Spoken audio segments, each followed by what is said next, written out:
เกิดบ่ฮอดเดือน6อีกไปกดอยู่หมอมีแต่6 เดือนยังบ่ทันเกิดยังเฮิกยังห้องกูเกิดแล้วเอากูฮู้จักยังตั้งว่า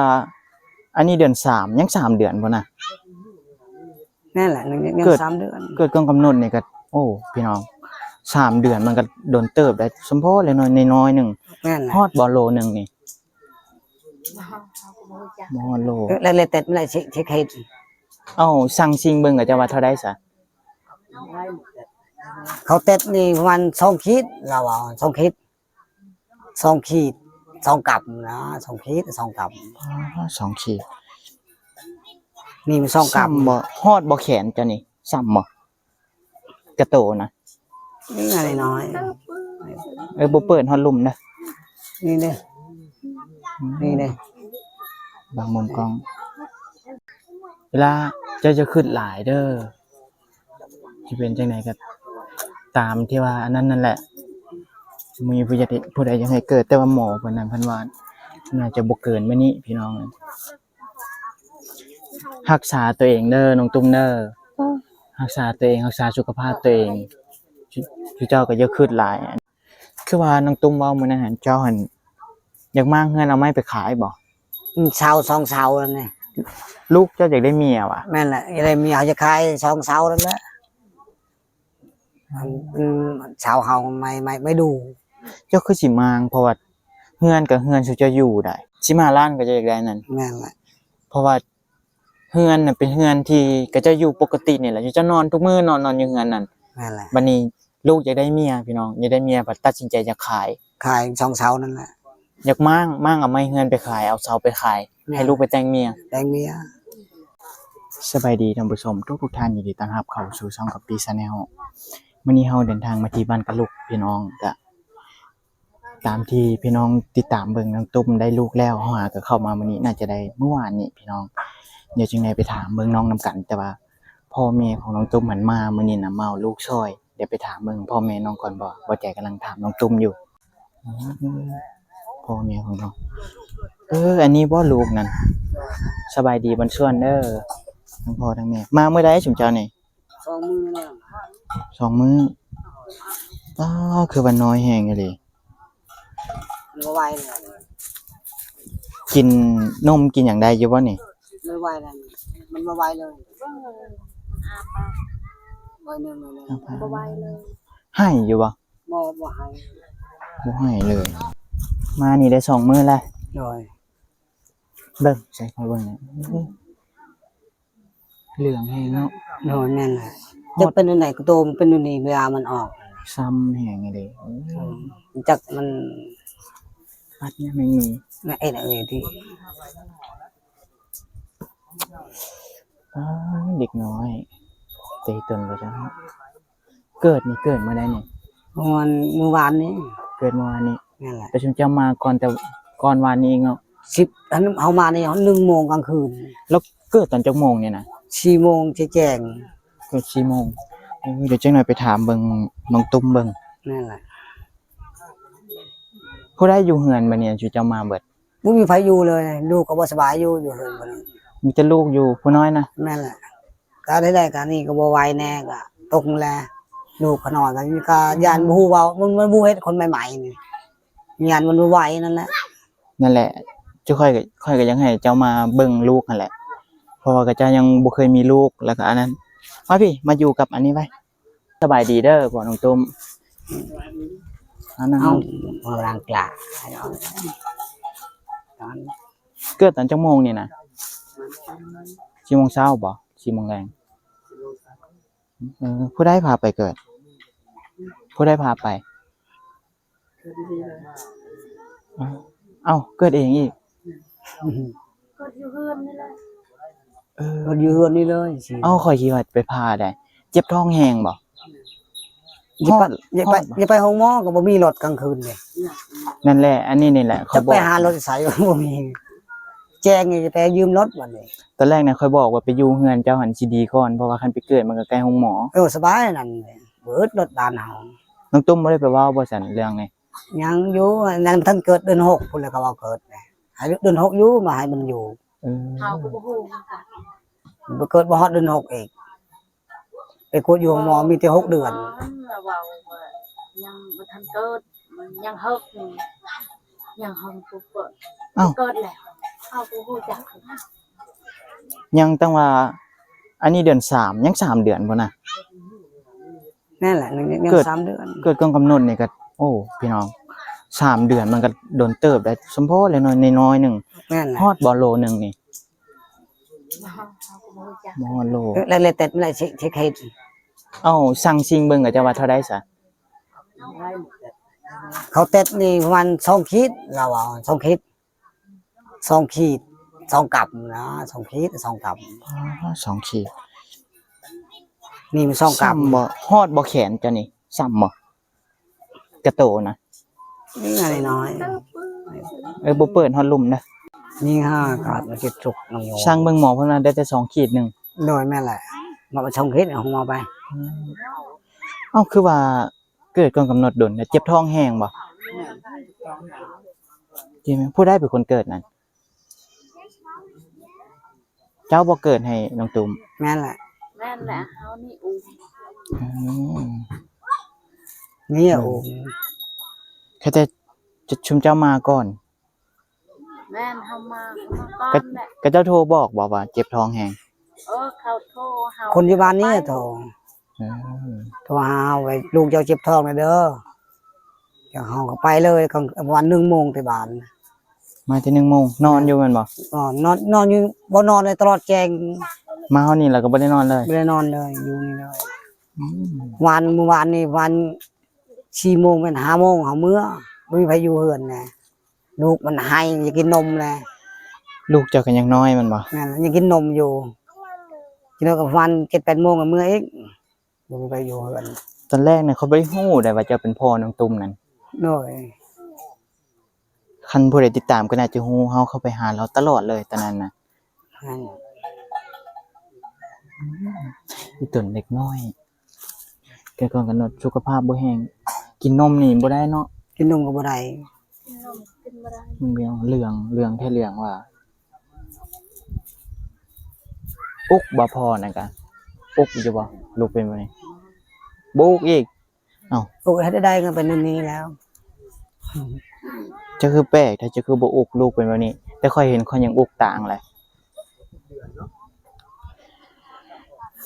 ให้คนอันเคยเฮาในเว้นเรื่องนี้บ่งูยังนะ มันบ่ฮู้พอนั่นกะ เฮ็ดอีไรเฮาน่ะงงเฮาแบบเฮาบ่ปะเลยกลางคืนกลางเว้นก็อยู่นี่ ชุเจ้าได้นอนอยู่บ่นี่ บ่ได้นอนเลย อยู่เดี๋ยวนี้ เลยเอาเด็กน้อย กินแต่เช้านี่เข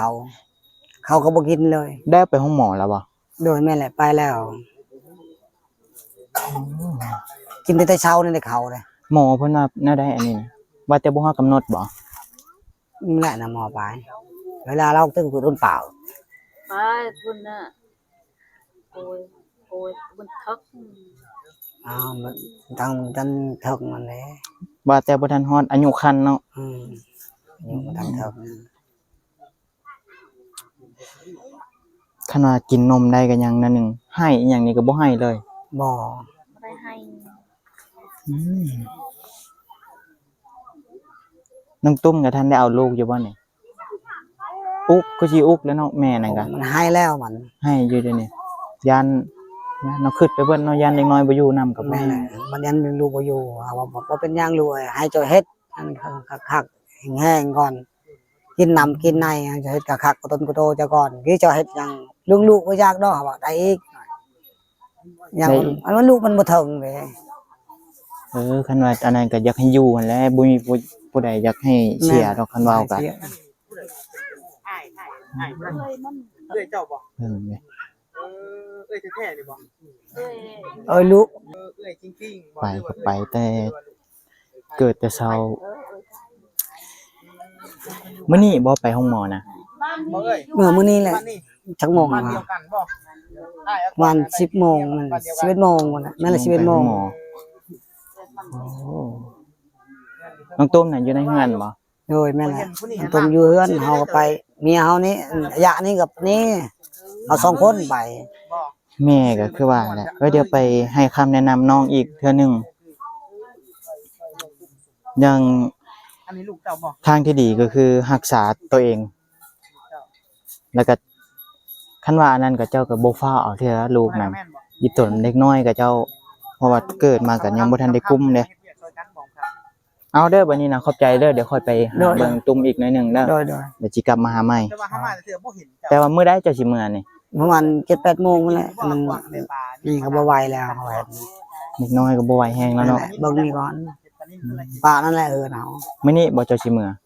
มื้อนี้แหละ มื้อนี้สิมื้อยามลูกหน่อยหนึงเนาะ โดยมื้อจ้อยก็มาอีกมื้อมาแต่เช้า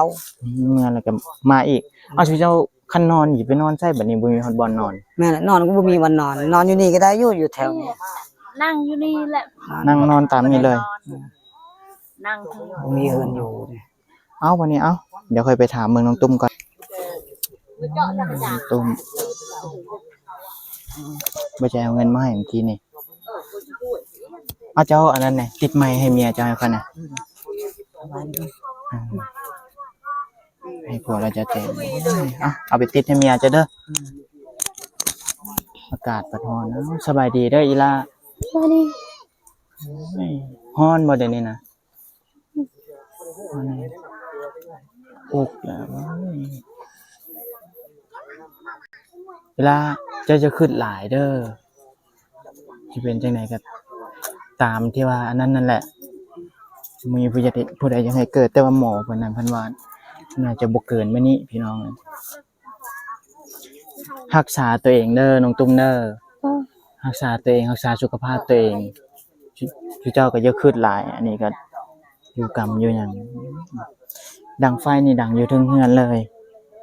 เจะกินข้าวได้อยู่บ่อยล่ะกินอยู่เนาะโอ้ยอุกแงงแม่ก็ยังน้อยๆหนึงพี่น้องไปหาหมอแม่ก็ไปบ่เจ้าไปบ่ไปหาหมอนะไม่ไปเนาะมีแต่ลูกบ่ไปจะเมื่อยอยู่บ่เดี๋ยวนี้นะเมื่อยแห้งอุกใจอีกเจ้าคือบ่เอาอันนั้นมาจูดเอาพอน้องตุ้มหาเอาอันอื่นนะแม่อันนี้ขิวได้เบิ่งแต่แม่อุกแห้งบ่สร้างสิว่าแหละเมียเจ้ากินข้าวได้อยู่บ่กินได้อยู่ให้แล้วอุกตลอดโอ้ยลูกเลยมาเวลาลูกเจ้าเคยกินนมเจ้าอยู่บ่กินอยู่ตุ้มเอ้ยเกิดนี่ก็บ่ทันฮอดกำหนดหมอเพิ่นว่าเดือน6พุ่นแม่นบ่เดือน6เกิดพี่น้อง ไอ้บ่ฮอดเดือนเกิด ยังอีก3เดือนพุ่นน่ะเจ้าก็ให้กำลังใจเมียตลอดเด้อตอนนี้นะร่างกายก็อ่อนแอแฮงทั้งร่างกายทั้งจิตใจ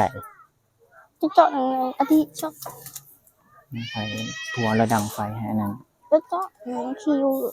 โอ้ยพี่น้องเราเห็นเราแล้วอุก ไม่ทีมไอ้ทัน ลูกเราน้อยแห้งเลยดิพี่น้องเขาก็อยากถามอย่างน้องหลายพี่น้องบอกตอนนี้นะอุกแห้งให้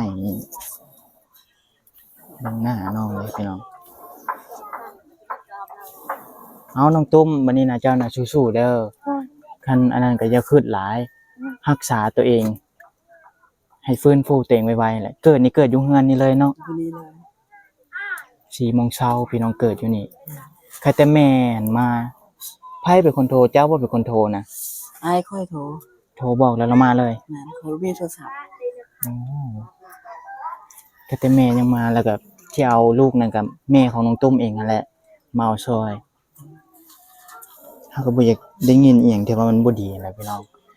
แต่ว่าหมอเพิ่นหั่นบอกว่าบ่ให้น่าจะบ่เกินมื้อนี้หรอกเพราะว่าเด็กน้อยบ่ฮอดกิโล2 ขีดพี่น้องของผู้ชายสิเบา ปะ เอาน้องตุ้มวันนี้สู้ๆเด้อเจ้าก็จะขึ้นหลายทั้งผัวแล้วก็ทั้งเมีย ลง ให้อุปชฌาย์สิถามเจ้าให้เจ้าฟื้นฟูร่างกายตัวเองเบิ่งเด้เนาะอากาศร้อนๆนี่น้องตุ้มก็อยู่กรรมอีกทั้งให้ทั้งอีหยังเนาะแม่นั่นก็ นั่นแหละ โอ้ยเฮาเห็น เห็นหน้าน้องก็อุกแฮงก็สิให้มันมือแล้วเนาะ มันเมื่อสิได้ลูกนะ สิได้ลูกยานลูกบ่อยู่นำก็บ่แฮง อืม หมอเพิ่นว่าอันนั้นบ่กายมื้อนี้บ่ นั่นแหละร่างกายมันนี้ อืมเบิ่งนะพี่น้องก็ตามภาพเห็นเลยก็ฟีลว่าสร้างสิบรรยายแนวใดเพราะว่า เขาก็สองคนก็บ่ไหวละเห็นแบบนี้เนี่ยกินข้าวแล้วบ่แซ่บ กินข้าวก็บ่ได้เนาะ นั่นแหละอกกับหลานนี่กับ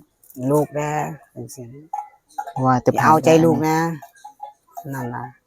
นี่ก็คันเป็นไปได้ก็เป็นแต่ไปฟังเข็มก็ไปฟังเข็มได้คำว่าน้องผ่านพ้นเรื่องพวกนี้ไปแล้วประมาณ3เดือน4เดือนหยังก็ว่ากันไป ผักบางและบุ้งในก็เจ้าอันหัวหน้ามากอ่ะให้เดี๋ยวเขาหน่อยไปเลยพังเลย ยังอยู่นี่แหละอยู่กับตรง เมียเจ้าก็สิอันนั้นบ่สิฟังเข็มบ่ นั่น แล้วนี่เพิ่นอายุเท่าใดแล้วเมียเจ้าก ระบูเลย ฮอดบ่40นี่ อ๋อ ฮอดเนาะก็ยังเดี๋ยวนี้น่ะเฮ็ดได้ไหนกินยาบ่หรือว่าสัก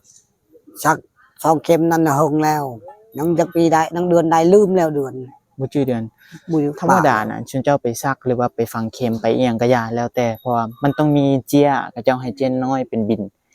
มีมันลืมแล้ว อันนั้นน่ะชุนเจ้าต้องรักษาไว้ดีๆได้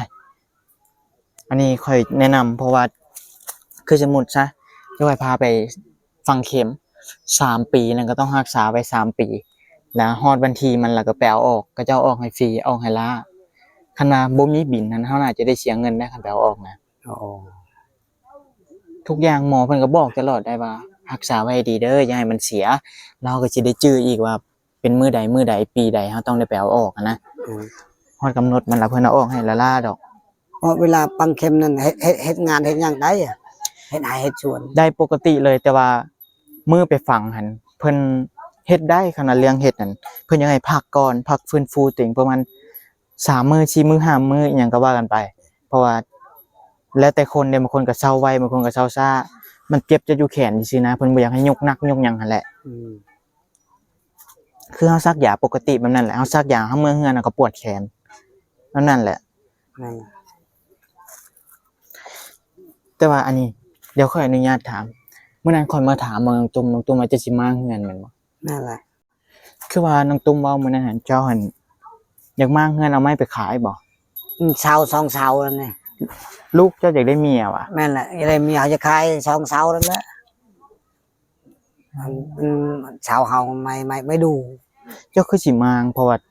เฮือนกับเฮือนสิจะอยู่ได้ อยู่กับขมังไม่อะไรลูกอะไรผัวเมียลูกเขาอะไรนะ ลูกเจ้าอยากได้เมียเฮ็ดแนวใดก็ได้ขอแต่มีเงินมาให้ แม่นแหละได้ประมาณ10 ล้านแค่นั้นไปขอบ่มีเงินจักกีบเลย เอ้ยอันนี้จักปีละลูกเจ้าหั่น ประมาณนั้นเอาเมียเขาเนี่ยเฮิงเติบเนี่ย ผู้กกบ่ ผู้กกนะจักปีได้บ่ อยากได้เมียคือว่าคือบ่พากันสร้างกันสาหาเอาเองสองพ่อเมียคือให้พ่อแม่ลำบาก เราไปเฮ็ดงานจักไปหางานเมื่อยหาอะไรงานบ่มีงานเฮ็ด โอ้ยหางานก็งานบ่เพียงพอนะก็งานไปหางานก็เราก็อดข้าวอีก เพราะคันว่าเป็นแบบนั้นหั่นก็บ่ฟ้าวเอาเมียคันว่าเอาตัวเองยังบ่กุมเพราะว่าคันเอามาแล้วสุเจ้ามันลำบากได้มางจักสิไปนอนอยู่ไสบัดนี้คันมางแหละ ไปเฮ็ดขึ้นตุบๆน้อยๆน้อยๆจะเฮ็ดเอง มางเฮือนสุเจ้าหั่นหลังใหญ่เติบได้เฮือนสุเจ้าเอาไม้ไปขาย หรือเจ้าเฮาบ่มางกันอยู่บ่ได้กลางอันยามฝนตกเดือน6เดือน7 โอ้โหมันก็ยังใครก็สิจะไป YouTube ได้ลูกเจ้าก็8คนพู้เด็กน้อยก็บ่ได้หลาย นอนก็มังเลยอยู่ก็บ่ไหวดอกให้เอาไอ้นั่นเขาค่าได้ชื่อชังชีชื่อชังชีไหมให้ใช้เอิ้นนั่น เจ้าคือบ่เว้ากับลูกเจ้าเบิ่งค่อยสิบอกว่าอยู่บ่อยู่เฮือนนำสิเจ้าบ่ลูกฮะ อยู่เฮือนมันไปพุ่นอยู่เฮือนบ้านนั้นไปกับเมียตลอด2-3 เดือนนี่บ่อยู่เฮื อ อยู่ น เฮือนเมียบ่ นอนอยู่ในเฮือน มันไปเฮ็ดงานน่ะ ไม่มิกนี่ ไม่มีเฮ็ด อืม มันก็บ่แพ้ถือไม่มีบางใหญ่ 3 อาทิตย์ได้จะ5แสน สามอาทิตย์ได้ทายแชนชื่อ ทั่วไปหาเฮ็ดเวียกอันอื่นไปเป็นกรรมกรไปเป็นอิหยังกับเจ้าก็ได้นะหมดในนั้น มื้อหนึง พอ มันมื้อหนึง5,000มื้อหนึง5,000ก็บ่ฮอด ขอแต่สิเจ้าหัน 3อาทิตย์หา ใจเอา เดือนหนึงก็3อาทิตย์ก็เกือบฮอดเดือนแล้วแต่21มื้อแหละ นั่น มันก็บ่คุ้มเนาะหาแสนเนาะเฮ็ดเวียกหนักหาเฮ็ดเวียกอันอื่นไปเป็นกรรมกรไปเป็นอิหยังก็เจ้าก็ได้ห้านก่อสร้างห้านอิหยังก็เฮ็ดได้หมดขนาดอยากเฮ็ดนั่นทางที่ดีก็คือ เอา แพ้ก็กลับเมื่อแล้วโอ้ยมันเบาบ่แพ้แล้วเฮานี่ต้นกระตัวก็มันเปื่อยมันบ่ไหวแล้ว การแบบนั้นแหละ กบเมื่อ เอาตัวเองก็ยังบ่กุ้มก็บ่ฟ้อเอาเมียคันเอาเลยสิมาให้ลำบากพ่อแม่ก็มันก็บ่เป็น มา ตาก ได้ จังมันสิได้เฮ็ดได้เฮาบอกแล้วตะกี้แล้ว ที่เฮาบอกแล้วเฮาไปลิ้นชื่อแม่เอ้ย บอกในชื่อเจ้าบอกเลย จ้ะอยากได้เมียเฮาไปลิ้นชื่อลิ้นม่วนชื่อมันเว้า สุดท้ายเอาเลยปะบ่ได้อะจะเป็นไปเล่นลูกเขาเลย สุดท้ายป่ะ โอ้ เฮิงจะน้อยก็โอ้ยแม่เฮาอยากได้เมียเด้เอ้าอยากได้เมียเฮาก็หาเงินไปใช้เฮาก็อยู่เฮือนเฮ็ดให้เฮ็ดชวนนี่ อีกอย่างก็ยังพ่อแม่ก็ยังหาเงินก็ยังบ่กุ้มพี่น้องเอ้ยแล้วก็ชี้มาให้พ่อแม่ลำบากมันก็บ่เป็นตาได้มันเข้าขั้นเห็นแก่โตแล้วได้แบบนี้นะ ไปอยู่นี่ยังติดหนี้เขาก็อึกทึกอยากเก็บทางบ่มีน้ำมันรถ เฮาก็ไปทางเข้าเฮาไปทางนี่ป้าเล็กน้อยๆนี่นะแชนหานะปุ๊บแชนหาชื่อ เบิ่งเขาสิ ไป เว้า ช่องมือชามมือ 15ล้านก็จะอยากได้นั่น แม่นแหละ เพราะว่าเฮือนน่ะเป็นเฮือนที่ก็จะอยู่ปกตินี่แหละอยู่จะนอนทุกมื้อนอนอยู่เฮือนนั่น แม่นแหละ บัดนี้ลูกอยากได้เมียพี่น้องอยากได้เมียบัดตัดสินใจจะขาย ขายช่องเสานั่นแหละ อยากมั่งเอาไม้เฮือนไปขายเอาเสาไปขายให้ลูกไปแต่งเมีย แต่งเมีย คอยบ่สร้างที่เว้า บัดบ่ คือบ่ว่าคือบ่บอกให้ไปหาเงินเอง หาแต่งเองสองผัวเมียกับเจ้าคันสิเอากันก็ช่วยกันสร้างกันสา ทางพุ่นเมียมันก็บ่ฮู้หยังอายุ13 ปี 13ปีอีกแล้วนั่น นั่นแหละซ้ำลูกก็น้อยนี่เนี่ย ซ้ำน้องตุ้มน้องตุ้มนี่มาเอาผัวนี่แต่ปีใด ประมาณได้เลย2 ปีฮอดวะ เบิ่นบางมองบ่มอง ปีหนึง ปีหนึง ปีหนึงอ๋อปีหนึงก็ ตะกี้ เอาปึ๊บก็มีลูกเลยมันบ่นี่ บ่ปีหนึงนี่น่ะเอาอยู่เฮือนเฮาเป็น2-3 เดือนโง่เขาเติบมันเขาเป็นลิ้นแอนการเป็นปีแล้วล่ะ ล่มกันเป็นปี แม่นแหละ โอ้ก็สิว่าก็ตั้งแต่12พุ่นมันบ่น้องตุ้มนี่ แม่นแหละ อ๋อโธ่พี่น้ ต้ อ อง งไปเฮ็ดงานอยู่หานเวียดอยู่ตลาดนั่นแหละ อืม 8 เดือนมันอยู่นั่น 12 ปีหมดตอนไปเฮ็ดนั่น นั่นแหละออกแต่ดันก็ยัยเอานี่เลยหวังนี่ เด็กก็คือน้องตุ้มนี่ก็ยัง12 ปีก็ยังไปเฮ็ดเวียก ลูกเจ้าผู้ชายนั่นแฮงสิได้เวียกหลายก่อนคันอยากเฮ็ดน่ะ นั่นแหละ มันบ่ยากดอกคันเฮาขอแต่เฮาดุหั่นน่ะ ดูมันมาจะเฮ็ดนั่นนี่มันห้ายเฮา เว้าใช่เฮาไปแม่เอ้ยไปหางานเอา จะไปหาทางไหน ไปหาผู้ชายอีกงานเฮาก็บ่ฮู้ไปหาอีก ค่อยเงิดเจ้าก็ยังสนับสนุนลูกเพราะว่าเจ้าสิมั่งเฮือนตัวเองให้นั่นก็ซ้ำอยู่เจ้าสนับสนุนเห็นดีนำแล้วได้แบบนั้นน่ะ นั่นแหละ เว้ายังบ่ได้เป็นพ่อเป็นแม่กันลูกอยากได้อีหลีกะ มางแล้วก็มาง เฮาก็ มั่งแล้วบ่เดี๋ยวนี้น่ะ ยังอยู่ ยังบ่ได้ บ่มั่งคันบ่เป็นตาก็บ่ฟ้าวมั่งดอก แบบว่าชื่อเป็นนัวเกลือก็ให้มันพอได้ลูกเขาจะได้หลายเฮามีเงินหน่อยนึงอ่ะ บ่มีเงินเลย หาเงินมาซื้อข้าวกระสอบหนึงก็ยังพอแห้งนะพี่น้องอยากได้15ล้านค่าดอก สอบนึง800,000 700,000แหละ มันก็แล้วแต่ก็เจ้าอยู่พี่น้อง เพราะว่า ก็เลี้ยงลูกเฮาก็บ่ครบ มันเป็นฮีตคองสิเจ้าก็อีกแบบหนึงเนาะ นั่นแหละ เฮา ไป ก็ ชูก็บ่มีเงินอย่าบ่มีเงินก็ชูบ่ได้คือเก่าอันนั้น มีเงินอย่าไปชูก็ชูบ่ได้ มีเงินชูได้อยู่คือจะบ่มีเงินชูนะ เดี๋ยวนี้ก็จะอยู่นํกันบ่ อยู่ไปเล่นนี่นะ อยู่นํกันคือบ่พากันไปเฮ็ดเวียกหาเงินฉันมาจ่ายค่าสินสอดหรือว่าจ่ายค่าดอกให้พ่อให้แม่กับเจ้า มันบ่เป็นตาได้บ่แม่นค่อยตั้งเว้าได้ ตัวเองอยากได้เมียแท้ๆแต่ว่าเฮ็ดให้พ่อแม่ลำบากไงข้ามนี่เจ้าก็สิออกเมืองแล้วแม่นบ่ นั่นแหละ อ๋อพี่น้องลงพี่น้อง โอ้ลำแยง เอายานเฮือนนี่นั่นบ่ไหว้ดอกนอนกลางคืน คือเป็นแบบนี้วะพี่น้องพายุเข้าเบิ่งพี่น้องมื้อนี้อากาศร้อนแห้งเนี่ยมันมาบัดเดียว มันจะตกก็คือเป็นแบบนี้เนาะ นั่น แต่ว่ามื้อนี้นั่นก็เจ้าอันนั้นได้อยู่ฝั่งไทยก็แผ่นดินไหวได้มื้อนี้น่ะตึกถล่มอยู่เวียงก็คือกันอยู่เวียงกับแผ่นดินไหวคือกันก็ต้องแสดงความเสียใจนำเพิ่นหลายๆพี่น้องลมแห้งอีหลีไปพาเด็กน้อยเข้าไปในก่อนไปย่านอันนี้เข้าตาเพิ่นเบิ่งแน่เด้อเข้าป่าเข้าหยังหั่น จะ เอาผ้าปกไว้ก่อนไปพาเข้าไปให้น้องตุ้มไป เดี๋ยวอันเอา พี่น้องลมเหี่ยงว่าแห้งขนาดที่แท้น่ะบ่ฮ้อนเลยมื้อนี้น่ะให้เราพาหลานเราเข้าไปให้แม่ก่อนเบิ่งพี่น้องเดี๋ยวสิให้พี่น้องเบิ่งหัวเฮาลมพัดนะเอาเด้อวันนี้น่ะฝนก็คือสิตกแล้ว เลย ข้าวน้ำสิจะมีกลิ่นอยู่บ่เดี๋ยวนี้น่ะ ยังพันกินเขาแต่เช้านี่ มีกลิ่นอยู่บ่ ยัง เบิ่งขออนุญาตเด้อเบิ่งหัวแล้วเต็มหมดเลยพี่น้องลมนะ แต่เช้านี่กินแต่เช้านี่ไงกินหน่อยนึงกับมื้ สิ อ จะกินข้าวได้อยู่บ่ นั่นแหละแล้วกินข้าวแต่เฮือนเอามาอยู่นี่เลย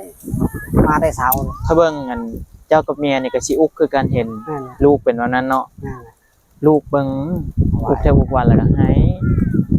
บัดนี้คือว่าพี่น้องเรื่องวันนี้บ่มีผู้ใดอยากให้เกิดเป็นหมอมันน่ะหมอเพิ่นเอาบ่ได้เนาะ ไว้แล้ว บ่ได้เอาไปเอาเข้าตัวบ่ซะ บูกับเขาว่าบ่ไหวกันแล้วชุดมอม บ่เอาบ่ได้แล้วหมอเพิ่นน่าจะบ่ได้รักษาต่อว่าซั่นซะแล้วก็เกี่ยมือเฮือนมาซานลูกหั่นผู้ใดเป็นคนเอาเดี๋ยวนี้ ปะอยู่เฮือนพุ่นแหละ อยู่เฮือนเอากันเองบ่ นั่นแหละเอาพึ่งนะ ยังบ่ทันได้เซานมใช่ไหมพี่น้องลูกแล้วกันอ๋อวันนี้อยู่ดีมีแฮงเด้อเจ้าน่ะเดี๋ยวค่อยก็สิเดินทางกลับละเบิ่งลมฝนในการขนาด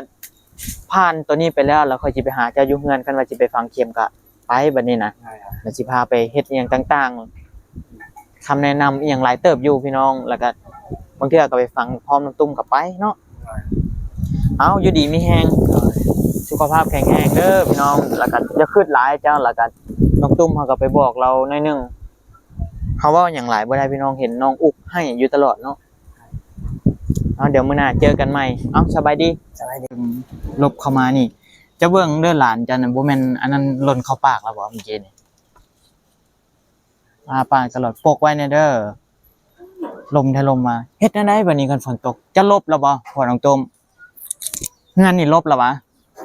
อยู่เทิงนี่ฝนตกสิบ่เปียกเบิดบ่ ย่างอันนี้มันบ่ฮอดเลยคุณ ยังบ่ฮอดอยู่ ตายดอกบัดนี้น่ะ ฝนตกมันเปียกโอ้ย ฝนตกสิเฮ็ดบ่ได้บัดนี้ เครื่องของอีกลูกอีกสิพาลูกไปอยู่ไสบัดนี้น่ะลูกแล้วเอ้ยเฮาแนะนำให้เฮ็ดแต่ดนแล้วนะนี่เอาวันนี้ค่อยกลับกันเด้ออยู่ดีมีแฮงน้องตุ้มเจ้าก็จะขึ้นหลายเด้ออีล่ะเอาให้ไปก็โอ้พี่น้องเฮาเห็นแบบนี้เฮาก็อุกต่างน้องได้แต่ว่าตอนแรกถามผัวน้องตุ้มหันมาบ่อุกเฮาก็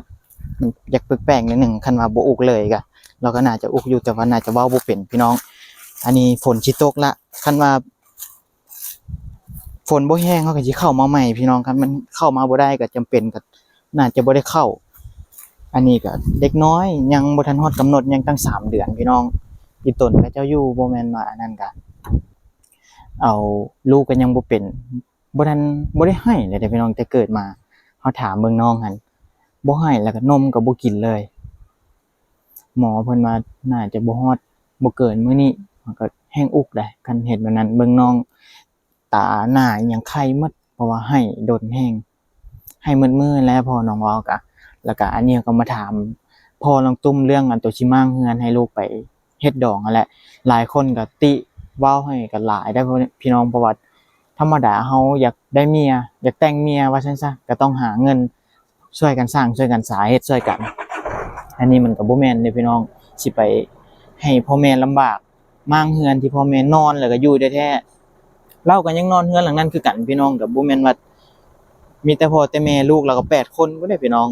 อ้ายน้องของน้องตุ้มนี่โอเคขอให้ทุกท่านอยู่ดีมีแรงสุขภาพแข็งแรงผิดพลาดประการใดก็พี่ก็ต้องขอโทษขออภัยไว้ณที่นี้ถึงใจก็ฝากไลค์ฝากแชร์กดติดตามให้กับพี่เด้อพี่น้องเดี๋ยวพ้อกันในคลิปหน้าแล้วก็ถ้าติดตามคลิปต่อไปเดี๋ยวก็พี่สิเข้ามาอัปเดตน้องอีกโอเคบ๊ายบายพี่น้อง